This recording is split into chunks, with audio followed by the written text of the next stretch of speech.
그런즉 사랑하는 자들아, 이 약속을 가진 우리가 하나님을 부러워하는 가운데서 거룩함을 온전히 이루어 육과 영의 온갖 더러운 것에서 자신을 깨끗게 하자.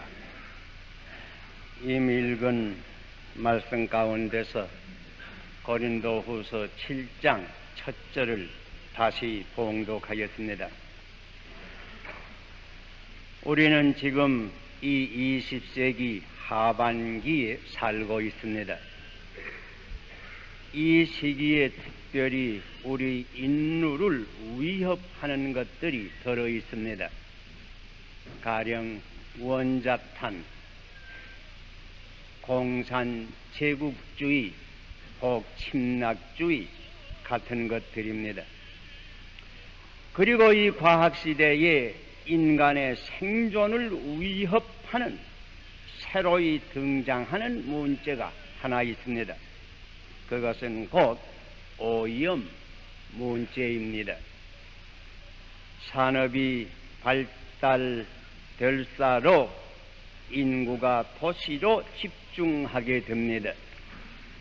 도시에 사는 인간들에게 공기의 오염 문제는 중대한 관심사가 됩니다.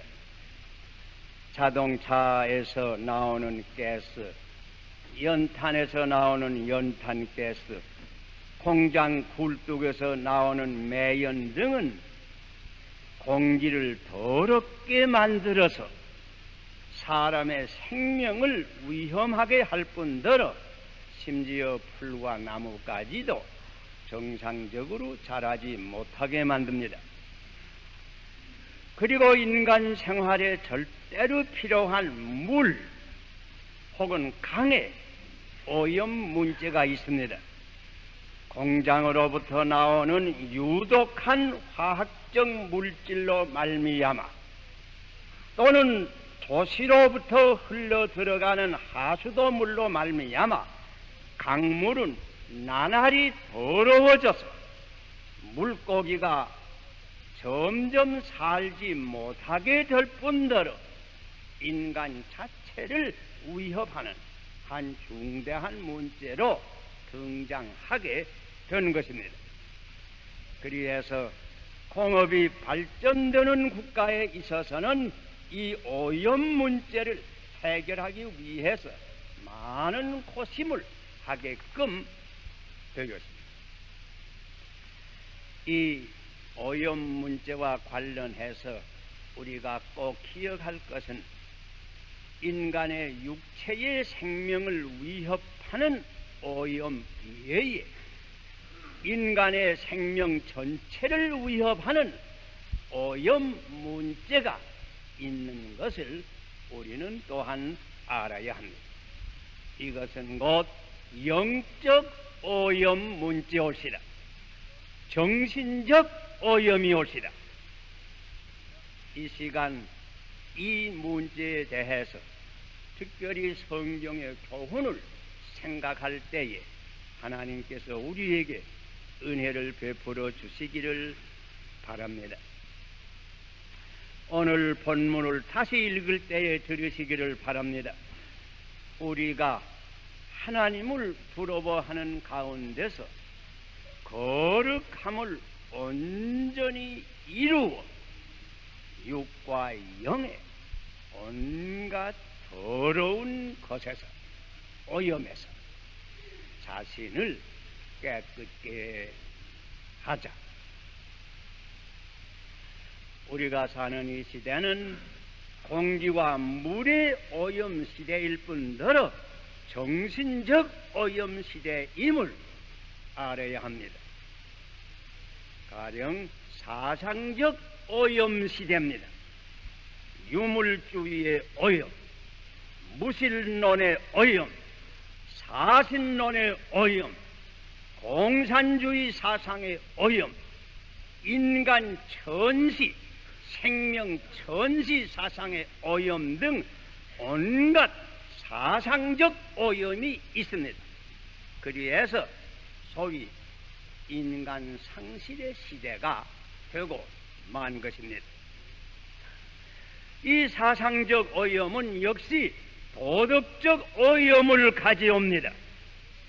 그래서 우리가 사는 오늘의 사회는 부정부패의 오염, 허위 가식의 오염, 불신풍조의 오염, 반항풍조의 오염, 폭력주의의 오염, 사치와 향락의 오염, 음란과 방탕의 오염, 이혼과 가정 파탄의 오염, 나쁜 유행의 오염, 술의 오염, 댄스의 오염 등 오염 범람시대가 되었습니다. 오늘 우리 사회의 영적 분위기는 우리가 호흡하는 공기보다 더 더러워졌습니다. 이렇게 이 자연적 또는 영적 오염은 우리가 당면하는 심각한 문제들 중에 하나인 것입니다.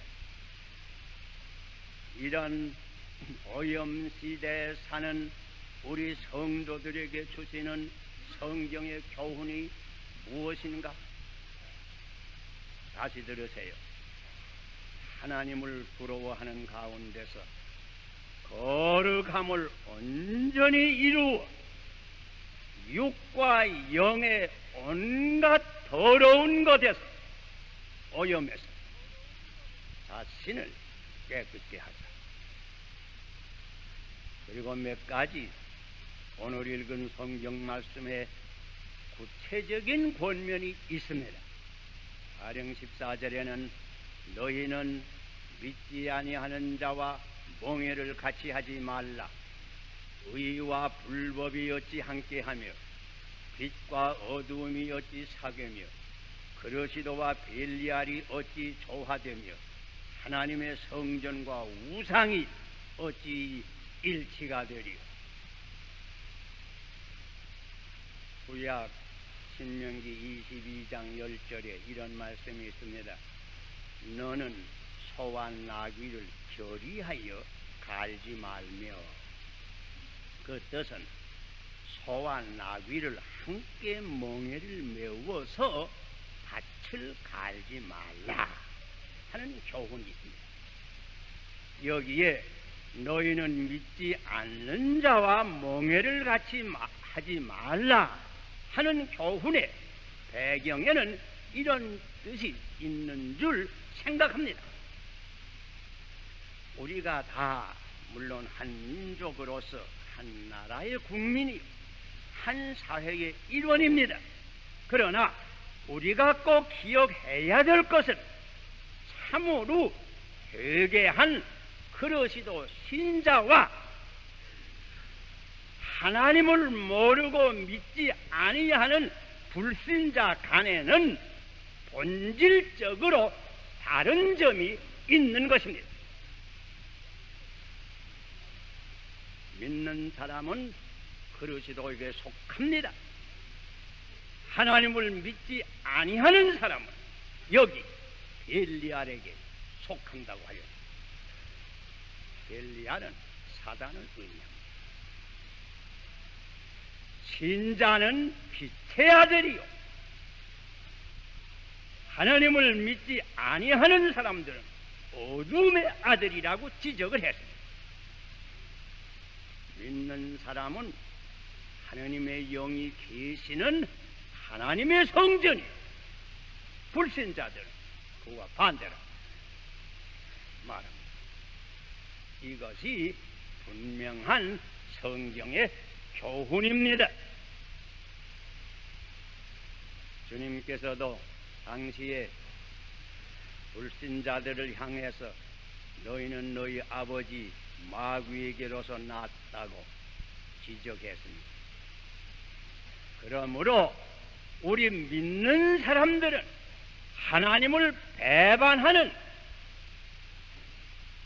불신 사회에서 근본적으로 성별되어야 합니다.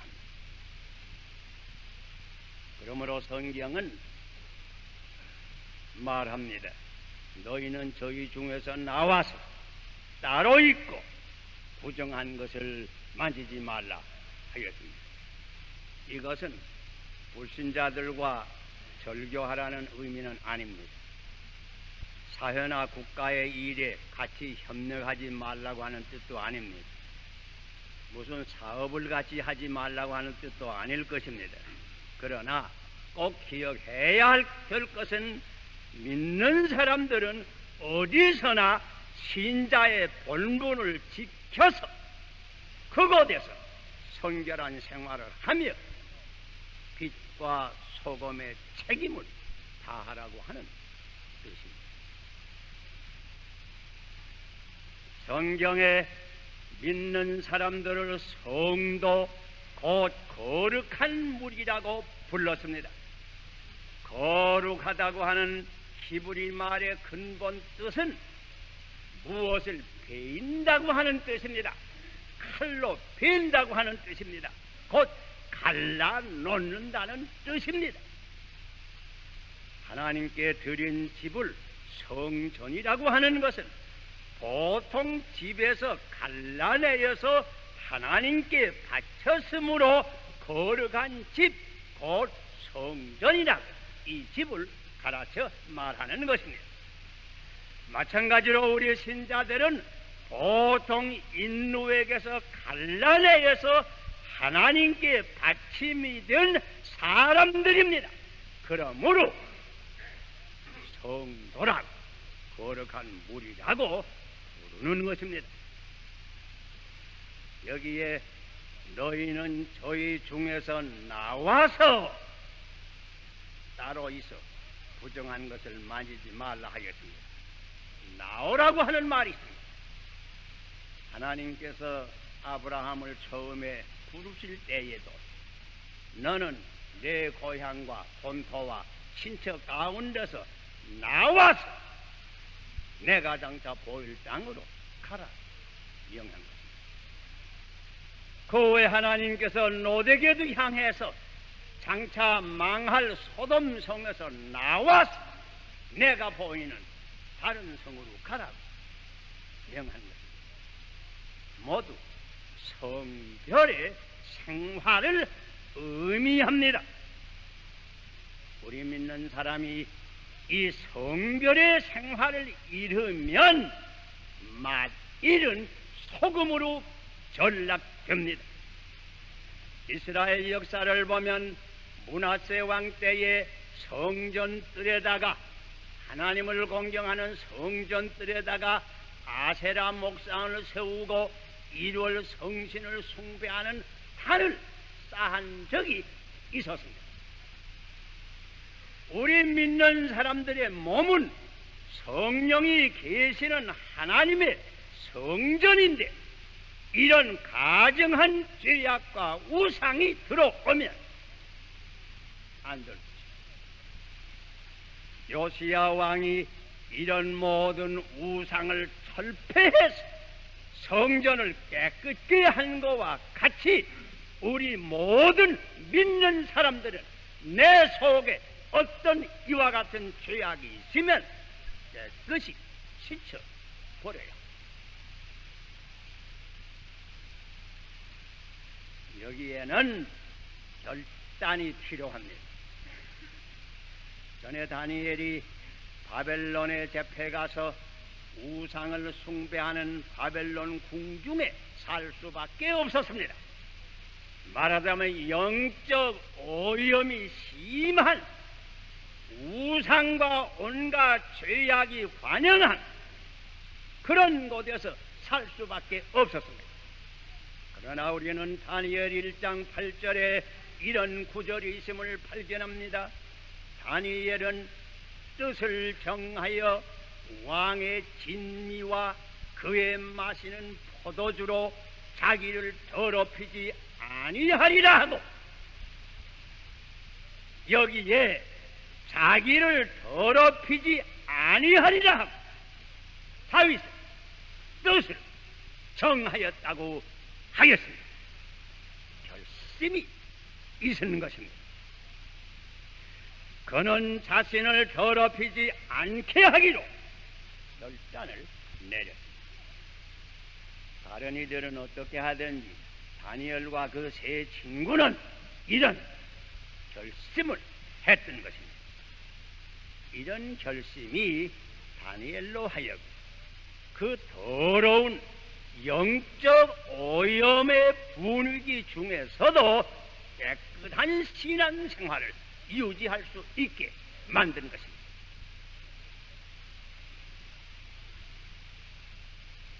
그리고 아주 중요한 것은 언제나 하나님을 떠나지 말고 하나님과 동행하는 생활입니다. 요셉이 애굽에 잡혀가서 보디바의 집에서 종로를 할 때에 젊은 청년으로서 심히 어려운 정욕의 시험에 부닥쳤던 사실을 여러분께서 기억합니다.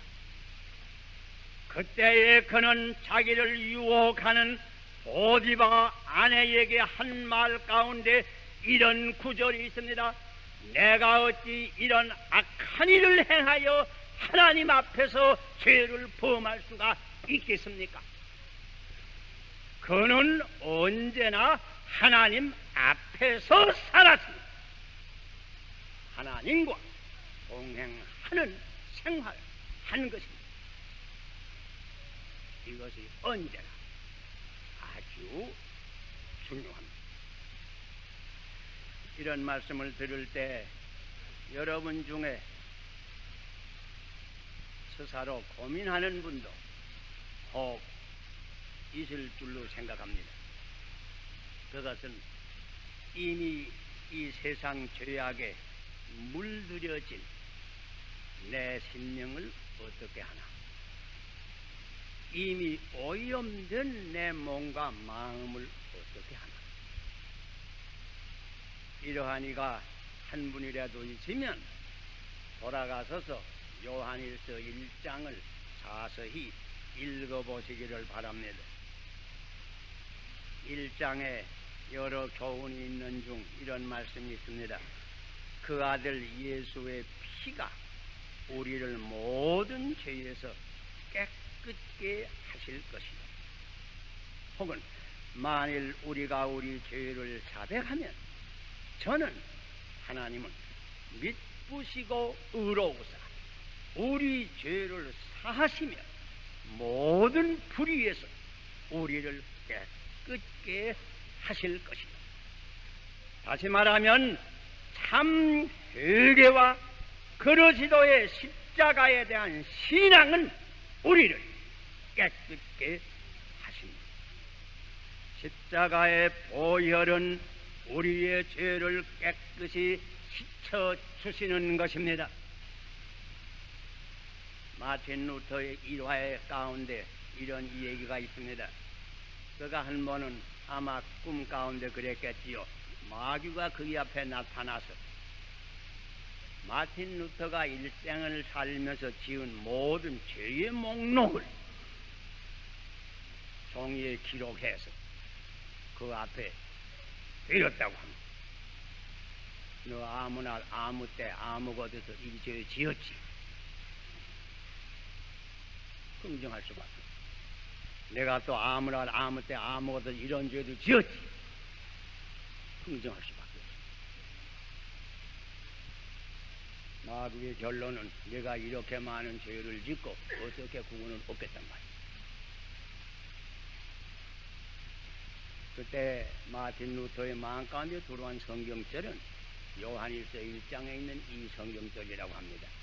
그 아들 예수의 피가 우리를 모든 죄에서 깨끗하게 하실 것이요. 그래서 이 성경절을 그 종에다 썼다고 합니다. 그러니까 모든 죄의 목록이 쓰러지고 없어졌다. 십자가의 보혈은 우리를 깨끗게 합니다.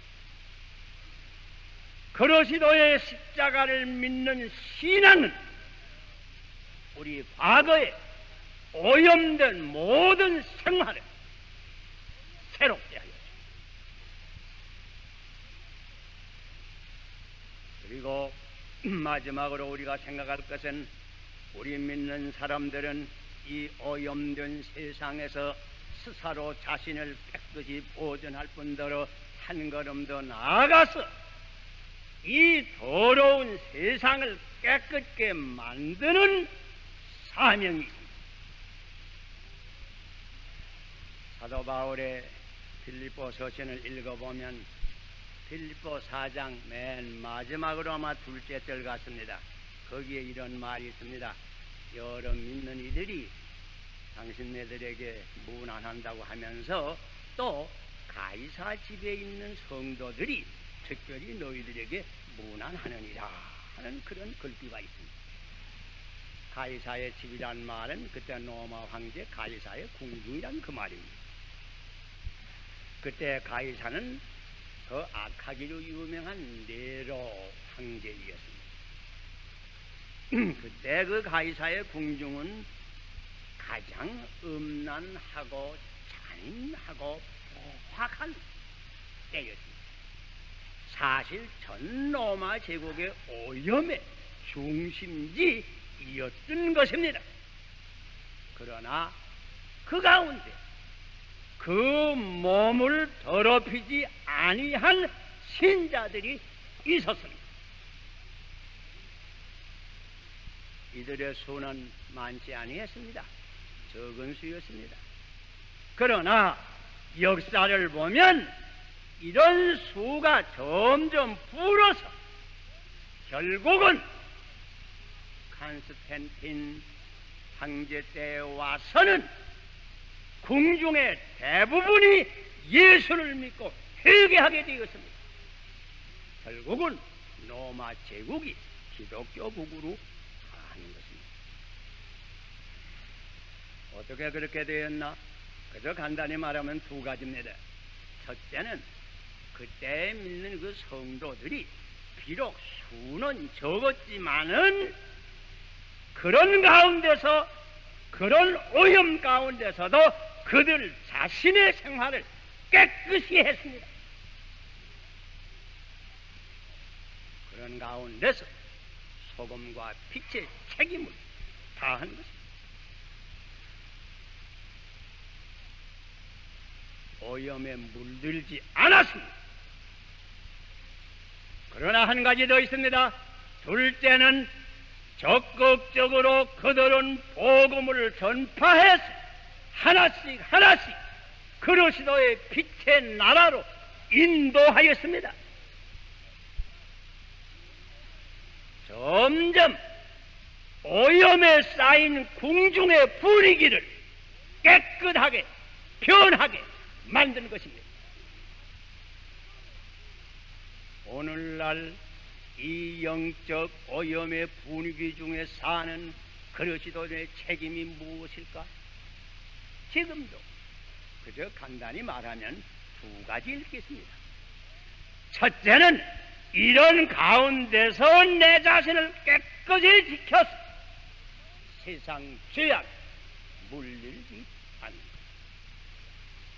그러나 둘째는 적극적으로 복음을 전파해서 하나씩 하나씩 광명의 그리스도의 나라로 인도하여 오염의 공기를 점점 정화하는 그것일 겁니다. 죽은 고기는 물결대로 밀려다닙니다. 짠물에 결국은 절고 맙니다. 그러나 산 고기는 짠물에 살아도 짠물이 들지 않습니다. 폭포수를 거슬려도 올라갑니다. 민물에 이리저리 밀려다니지 아니합니다. 죽은 고기가 되지 말고 산 고기가 되셔야 합니다. 전에 초대교회에는 믿는 사람들이 흔히 물고기를 조그맣게 만들어서 흔히 몸에 지니고 다녔다고 합니다. 그 물고기라고 하는 헬란 말에 그 말을 그 예수 그리스도는 우리의 구주라고 하는 그런 말로 표현이 되는 까닭입니다. 우리 믿는 사람들 죽은 물고기가 되지 말고 산 물고기가 되어야, 죽은 믿음을 지니고 다니지 말고 산 믿음을 지니고 다녀야 합니다. 그저 남이 다 한다고 나쁜 유행이라도 맹목적으로 따라가서는 아니 됩니다. 남이 그저 술 마신다고 나도 마시고, 남이 협잡한다고 나도 협잡하고, 남이 부정선거한다고 나도 부정선거하고, 남이 댄스를 한다고 나도 댄스하고, 맹목적으로 더러운 물결에 밀려다니는 죽은 고기 노릇 하지 마. 지금 새로 잘 짓는 집에 가보면 흔히 처음에 한란개가 있어요. 그걸 덜마미터라고 한란개가 있습니다. 그러나 한란개에 지금 새로 잘 짓는 집은 덜모스탯이라 제온계라고 번역할 수 있겠죠. 온도를 조절하는 기계가 한란계 비슷한 거 또 있습니다. 이 한란계와 제온계는 완전히 다릅니다. 한란계의 바늘은 공기의 온도를 따라서 왔다 갔다 합니다. 공기 따라다닙니다. 온도 따라다닙니다. 그러나 제온계의 바늘은 그 바늘이 갈아치는 온도를 따라서 방 안의 공기 온도가 변합니다. 우리 믿는 사람은 한란계가 되어서는 안 됩니다. 덜모스탯 제온계가 내가 어디 가든지 그 방 안의 분위기를 변화하게 할 수 있는 이런 그리스도인이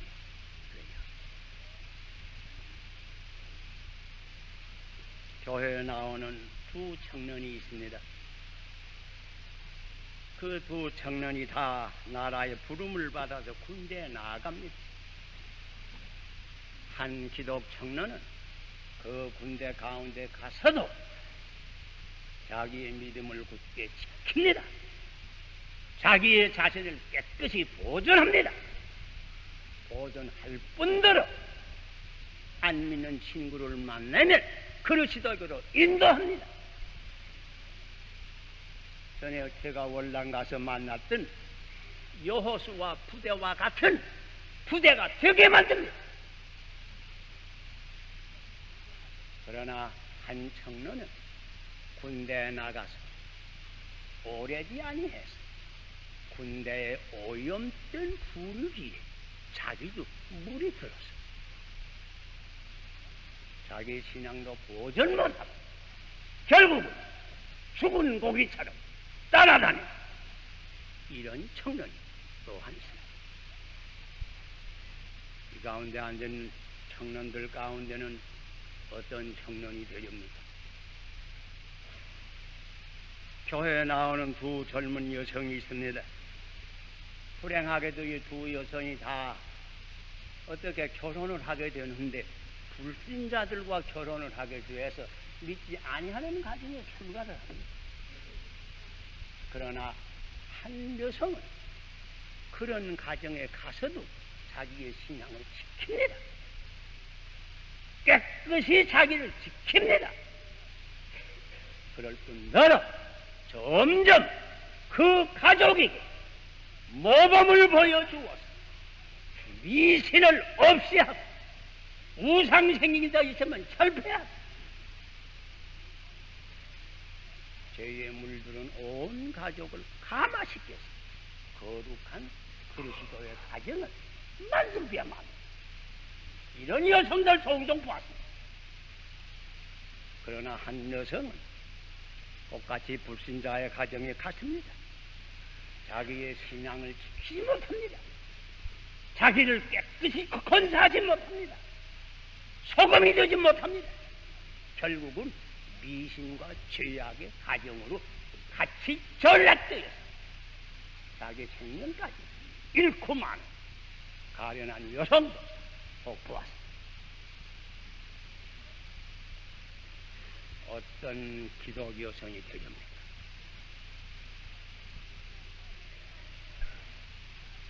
죽은 고기가 되지 말고 산 고기가 되어야 합니다. 죽은 믿음을 가지지 말고 산 믿음을 가져야 합니다. 그러면 이 오염 문제는 자연히 해결이 됩니다. 오늘 본문을 다시 한번 듣습시다. 그런즉 사랑하는 자들아, 이 약속을 가진 우리가 하나님을 부러워하는 가운데서 거룩함을 온전히 이루어 육과 영의 온갖 더러운 것에서 자신을 깨끗게 하자. 기도합시다.